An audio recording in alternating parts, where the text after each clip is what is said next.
नमस्कार, आदाब, जय भीम, सत श्री अकाल।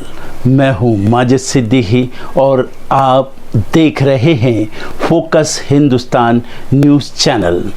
आज की ख़ास खबरें सब्सक्राइब करें, लाइक करें, शेयर करें।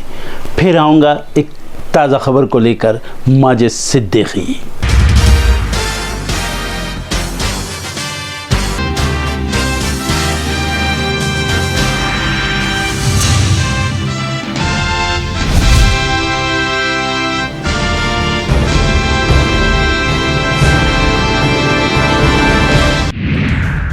गुजरात दौरे पर पीएम मोदी 50,000 करोड़ से अधिक की परियोजनाओं का करेंगे लोकार्पण शिलान्यास।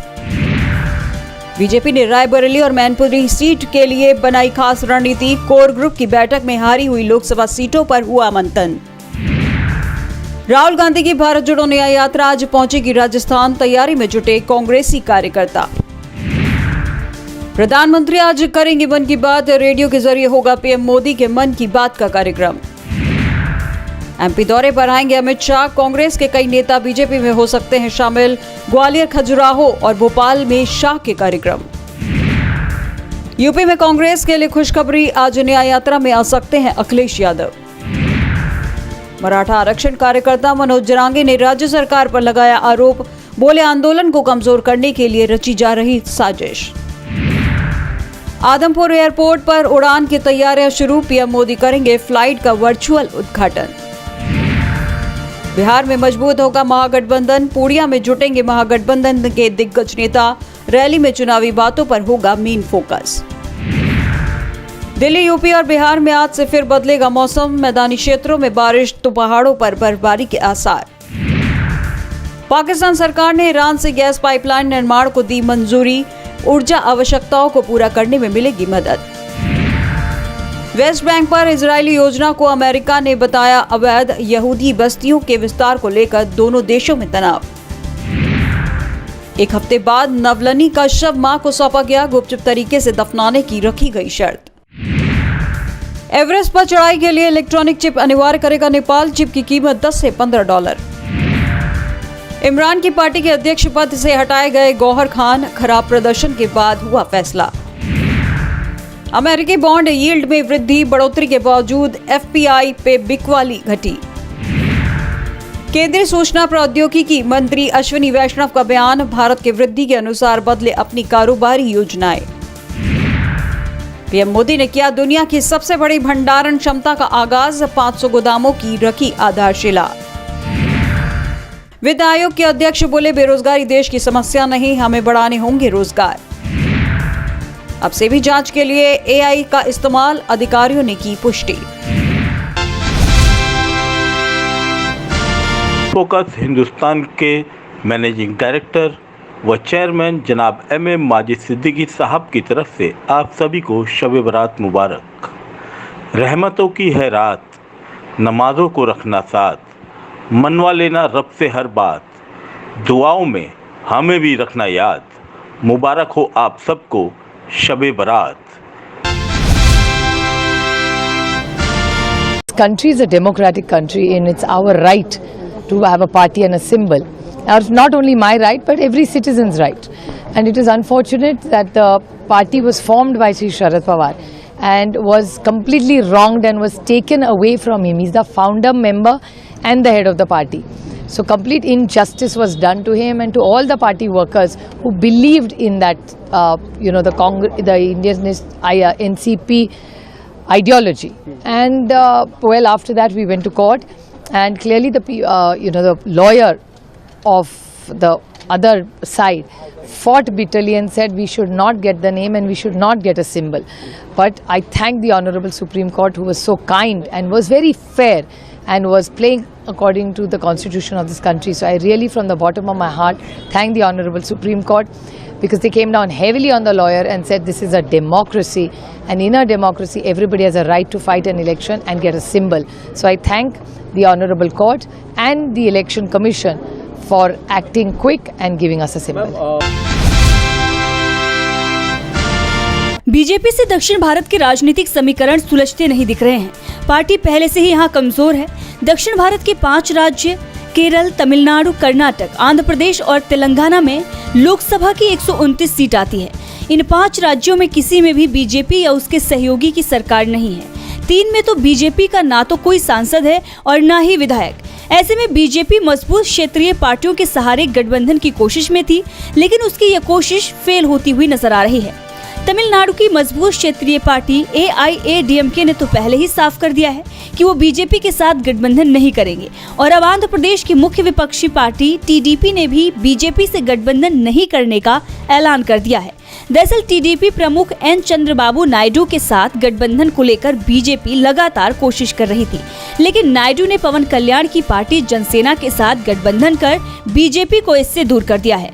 राज्य की 175 विधानसभा सीटों में 151 पर TDP और 24 पर जनसेना के उम्मीदवार चुनाव लड़ेंगे, जबकि बीजेपी के लिए कोई भी सीट नहीं छोड़ी गई है।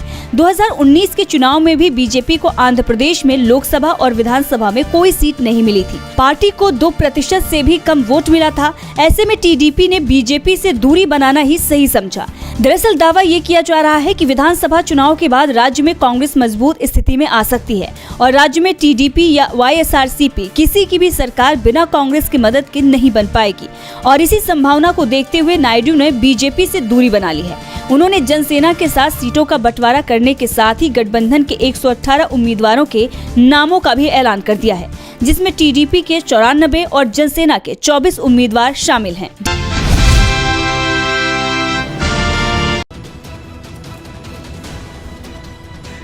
दिल्ली दंगों में जेल में बंद JNU के पूर्व छात्र उमर खालिद को लेकर सुप्रीम कोर्ट के पूर्व जस्टिस मदन बी लोकुर ने चौंकाने वाला खुलासा किया है। उन्होंने कहा कि उमर खालिद के वकील पहले से ही जानते थे कि जमानत याचिका पर क्या फैसला आएगा, इसीलिए उन्होंने याचिका को वापस ले लिया।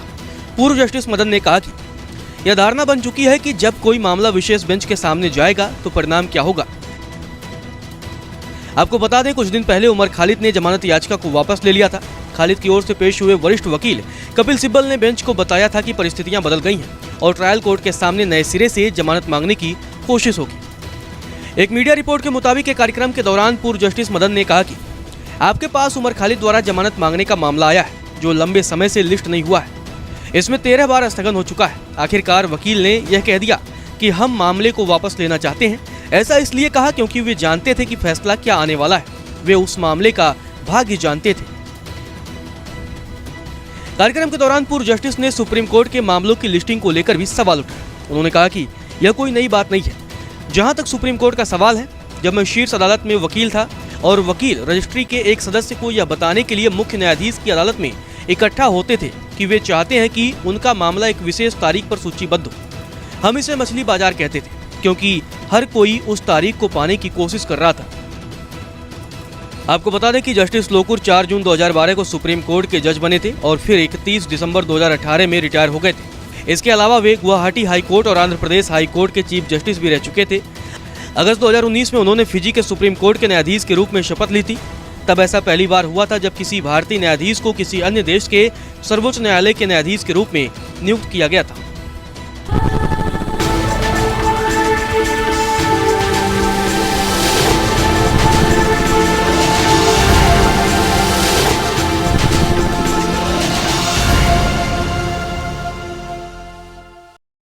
उत्तर प्रदेश में यूपी पुलिस कांस्टेबल भर्ती परीक्षा में पेपर लीक को लेकर हड़कंप मचा हुआ है।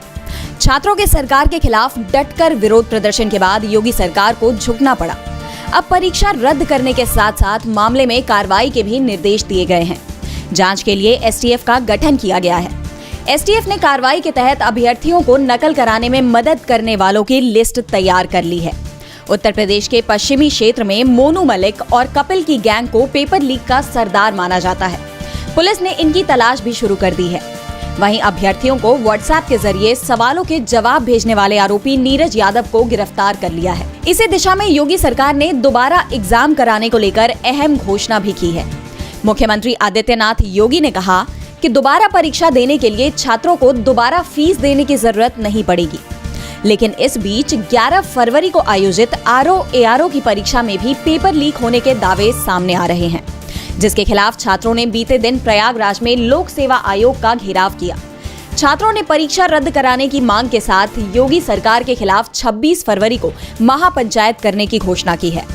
छात्रों ने गुस्से में उत्तर प्रदेश लोक सेवा आयोग का नाम बदलकर उत्तर प्रदेश लीक सेवा आयोग रख दिया है। वहीं यूपी पुलिस की परीक्षा में हुई लापरवाही को लेकर विपक्ष अभी भी हमलावर है।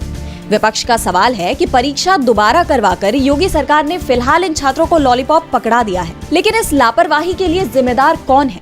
क्या योगी सरकार इस बात को सुनिश्चित कर सकती है कि इन छात्रों की मेहनत, उनके भविष्य के साथ आगे कोई छेड़छाड़ नहीं होगी?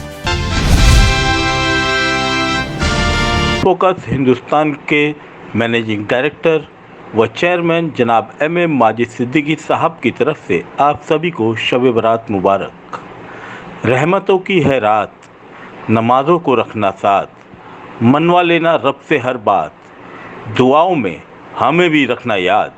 मुबारक हो आप सबको शब बरात।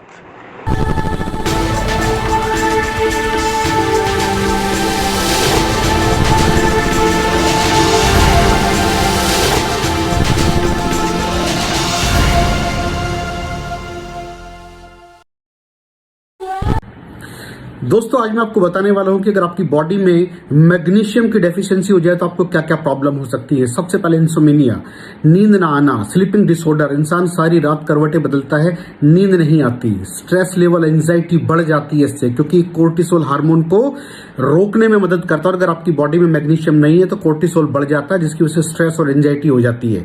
मूड स्विंग्स, इंसान को पता नहीं चलता उसके मूड स्विंग्स होते हैं, थोड़ी थोड़ी देर में गुस्सा आना, थोड़ी थोड़ी देर में चिड़चिड़ापन होना, क्योंकि ये सेरोटोनिन हार्मोन को बढ़ने में मदद करता है। अगर आपकी बॉडी में less magnesium is equal to less serotonin, और सेरोटोनिन हैप्पीनेस का हार्मोन है। अलावा इसके ये फटीग को भी कम करता था। अगर आपकी बॉडी में मिनरल डेफिशिएट है, अगर आपकी बॉडी में मैग्नीशियम नहीं है तो आपको थकावट बहुत जल्दी फील होगी, जरा सा काम करती है आपकी बॉडी थक जाएगी।